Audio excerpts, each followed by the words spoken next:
Alright, so as you can tell, that's pretty gummed up. What's up, guys? Eek here with a product review that I'm using as a do-it-yourselfer auto body guy. And let me explain what I mean by do-it-yourselfer as somebody who works professionally as an auto body repair technician. So what I've been doing is reviewing this U-Pol stuff that you can pick up locally at O'Reilly's. I want to say the actual body filler is right around $27 for that. The glaze is right at $19.99-ish. And then the glazing and spot putty, I think, is like right around $10 to $12. So I've been testing this stuff out for you guys at home, the do-it-yourselfer that may have a project that you don't need the expensive 3M stuff. And the reason I chose this stuff right here is because at work we use this stuff right here. It's the U-Pol Dolphin Glaze. Now, I don't know if we only use this because we're on the coast of North Carolina and dolphins are readily available, but you know, it works. So I've been testing this stuff out, and as you can tell, I used the fantastic glaze on this truck door right here. So it actually is working really well so far. I like it. I'm not going to say it's the best product on the market, but it's definitely not the worst either. It's an affordable price that you guys can pick up at your local O'Reilly's.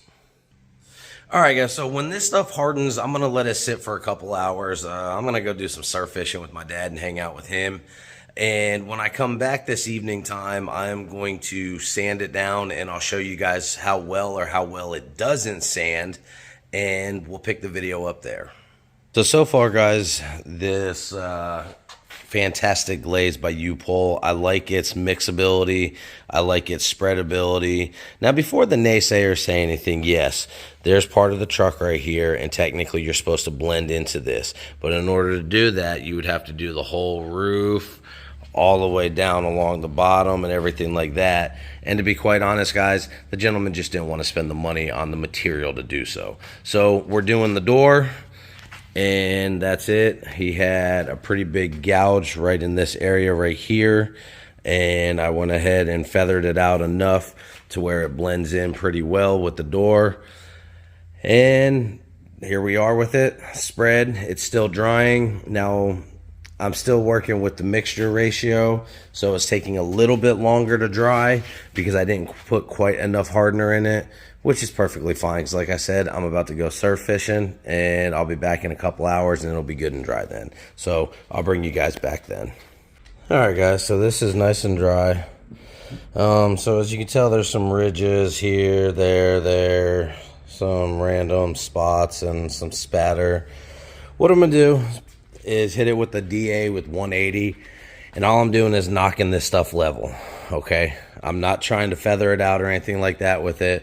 I'm gonna hit it with the DA while on a time lapse, and then I'll bring you guys back so I can put the guide coat on and then sand it with some blocking.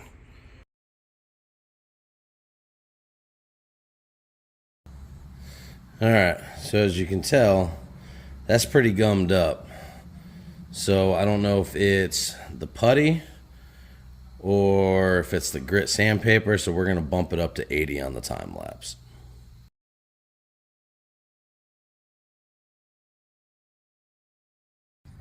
All right, now the 80 grit did the same thing, and I think I know and understand why. Let me show you. All right, now it's been 4 hours since I put this stuff on, and I don't think I put enough hardener in it because right here, it's still a little gummy.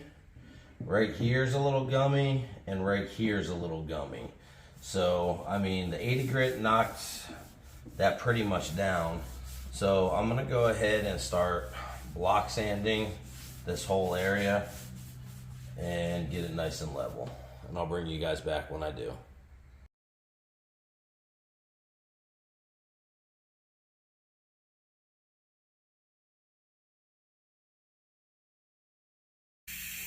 All right, so that 80 grit knocked all the high spots down, and now we're gonna put some guide coat on it and hit it with some 180 block sanding. All right, so all we're gonna do is shoot a little bit of this guide coat on it and then let that dry for a minute.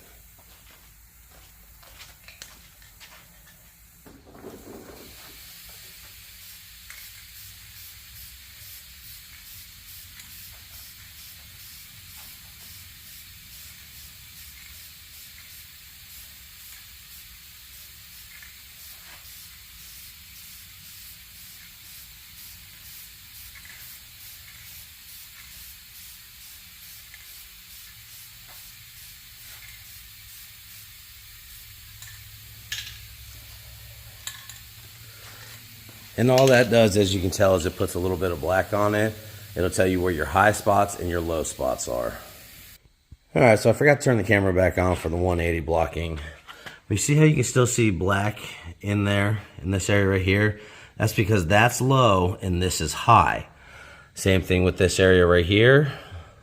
So you got a little bit right there along the edges. So basically what we need to do, same thing like right in there and right there. We need to take some more 180 grit and we need to feather it out just a little bit more. All right, guys, so all the guide coat is gone, and you can actually see part of the outline of where it was I had to honestly fill. So here, here, and here being block sanded, along over here as well. What that is those were high spots. So that's why you block sand, guys, to get rid of your highs and lows. All right, guys, so here is where we're at. Block sanded with 80, 180, and 320. But that's a different topic for a different video. If you guys want to see actual auto body repair stuff, let me know down in the comments. This particularly is about the U-Pol product. And what I realized is the gummy spot up there, down there, and up there. We've been working in high 80s, low 90s for the past 2-3 weeks. Today was only a high of 72, so I didn't put enough hardener in it. So the product for me, especially for a do-it-yourselfer, is an A+. I would suggest using it. For the body shop, we're still going to use the 3M products. It's a little bit better quality. So like, comment, share, subscribe, and I'll catch you guys in the next one.